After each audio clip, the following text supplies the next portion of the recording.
The energy crisis, climate change, geopolitical instability driven by fossil fuels. It feels like humanity is constantly racing against a clock that's running down. We've made incredible strides with renewables. Solar is cheaper than ever. Wind farms are massive successes. But the sun doesn't always shine and the wind doesn't always blow.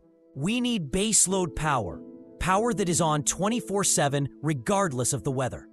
Currently, that means either burning carbon or traditional nuclear fission. Fission, splitting atoms, is powerful, but it leaves behind long-lasting radioactive waste and carries the shadow of disasters like Chernobyl and Fukushima. But what if there was another door? The holy grail of energy, the process that powers the universe itself. This is nuclear fusion, and right now, governments and private billionaires are betting trillions that we are about to bottle a star right here on Earth. So what is fusion? It's effectively the opposite of what we do in current nuclear plants. Instead of splitting heavy atoms apart, fusion takes light atoms, usually isotopes of hydrogen, the most abundant stuff in the universe, and smashes them together. The catch? Atoms don't like to touch.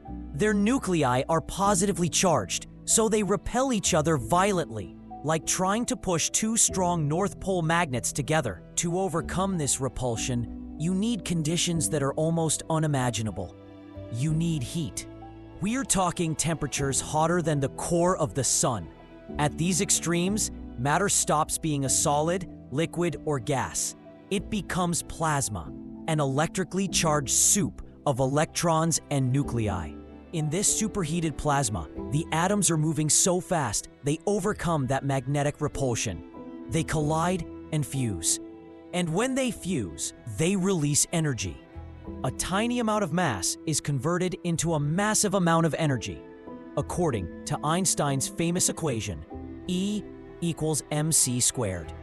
The fuel is practically infinite. It can be extracted from seawater.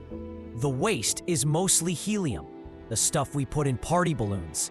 It's clean, safe, and limitless. It sounds perfect, so why don't we have it yet? Why has fusion been 30 years away for the last 60 years? Because building a cage that can hold something at 150 million degrees Celsius is the hardest engineering challenge in human history. No material on Earth can touch that plasma without instantly vaporizing. To solve this, scientists use invisible cages made of magnetism. The most common approach is the tokamak. It's a massive, donut-shaped chamber wrapped in superconducting magnets. These magnets squeeze the plasma, keeping it floating in the center, away from the walls. It requires immense power just to turn the machine on. For decades, we've put more energy into these machines than we've gotten out. The plasma is unstable. It's like trying to hold jelly together with rubber bands while it's also on fire. It wants to wriggle out and crash into the walls, cooling down instantly.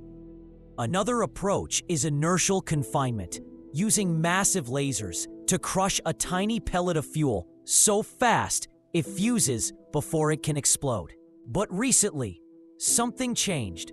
The always 30 years away joke is dying. We are hitting milestones that were once science fiction. At the National Ignition Facility in the US, they use those lasers to achieve ignition, getting more fusion energy out of the fuel than the laser energy fired into it. In Europe, the jet reactor smashed records for sustained energy output. And now, the private sector has entered the chat. It's no longer just slow-moving government projects. Companies like Commonwealth Fusion Systems, Helion Energy, and General Fusion are armed with billions in venture capital from people like Bill Gates, Jeff Bezos, and Sam Altman. They are using new technologies like high-temperature superconductors to build smaller, faster, cheaper reactors. The investment world is betting trillions that one of these approaches will win the race. This isn't just about saving the planet anymore. It's about cornering the most valuable market in history, energy itself. Imagine a world powered by fusion. No smokestacks. No radioactive waste dumps. Desalination plants turning oceans into drinking water, powered for pennies.